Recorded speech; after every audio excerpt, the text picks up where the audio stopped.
Hello, greetings everybody. This is Road to Recovery. Today I will be doing a short reading from the Addiction Recovery Skills Workbook by Suzette Glasner-Edwards. This section is entitled Thought Challenge. As you learn to outsmart your addicted brain, the most powerful cognitive technique you will use is the skill of thought challenge. As you practice this method of transforming irrational thinking into balanced, realistic thoughts, you will learn to take a scientific approach to correcting the thoughts that are leading you down the path to self-destructive behaviors. One of the most important things you will get out of learning cognitive behavior therapy techniques like thought challenging is something that applies not only to overcoming addiction, but also to coping with other problems that stem from irrational thoughts like depression, anxiety, and other emotional difficulties. You will learn to understand and change your behavior by being scientific and sticking to the facts. What does that mean exactly? You might be wondering. How can I be scientific? It's not about as complicated as it might sound, actually. You can achieve this by learning to notice and respond to your thoughts in several ways. Number 1. First, to become scientific, you need to practice observing yourself. You are already making headway toward becoming an objective observer of your experience, having begun to monitor your thoughts and cravings and identify mistakes in your thinking. Number 2. Next, you'll need to practice questioning whether your thoughts are rational, especially the ones related to your addiction. Thought challenging is the process of questioning your thoughts about your addiction by asking yourself if you have evidence if any of those are true. Number 3. Finally, after you question the evidence of your thoughts, if you find that you don't have evidence to support what you were thinking, then you will need to identify more rational, evidence-based ideas that you can tell yourself instead.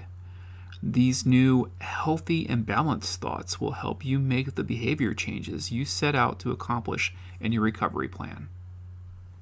I've modified this example so that it's in line with porn addiction.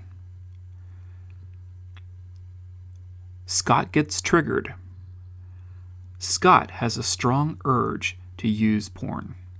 On a scale of 0 to 10, he rates his craving as a 7. He thinks about it and realizes that it's because he is watching a movie with scantily clad women. Scott can try to challenge by following 3 steps, which we will call the 3 T's: identifying the triggering situation, the red flag thoughts about using porn, or using that followed, and placing that thought on trial.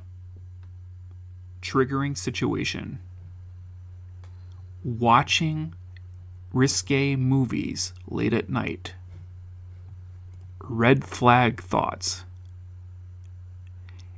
if I just do it this one time, it's no big deal. I can control it. Thoughts on trial: Scott puts his thoughts on trial by examining the evidence. The following are questions where Scott asked if he can figure out whether his addicted brain is driving the thoughts or if they are rational, and the honest answers he comes up with. Questions to ask to examine the evidence: is just using one instance of porn okay? The facts: yes, having one use of pornography is not destructive. Questions to ask to examine the evidence: can I control my porn use enough to stop after one use? The facts: it's been too long to even remember the last time I stopped after one use of porn. The likelihood is that of extremely low. Result: now that Scott has used the 3 T's to challenge his thoughts, It's time for him to take a look at the result and take action accordingly. In this example, as a result of the thought challenge exercise, Scott can see that his thought about having one use of porn was irrational.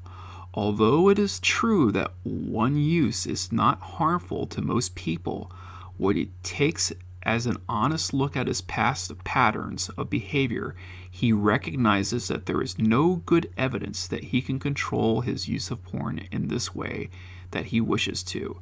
Even though he might be able to have one use from time to time, before long, it would likely lead him back to his old patterns of heavy porn use. The idea that he could have just one use is exactly the kind of thought that his addicted brain produces to feed his urge to use.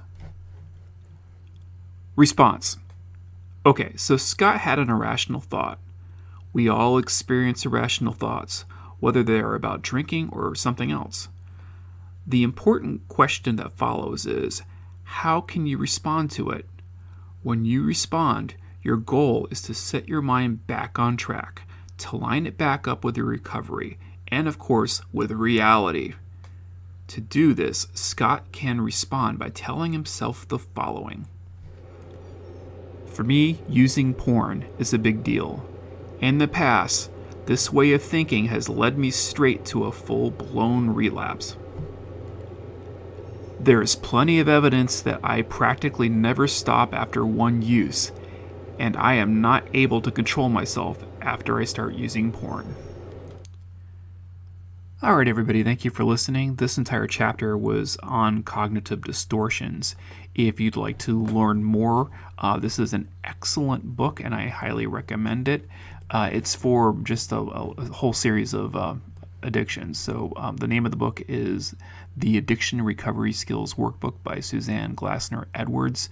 Highly recommended, and it gives you a lot of cognitive behavior tools to challenge all of the things that might be involved in your addiction.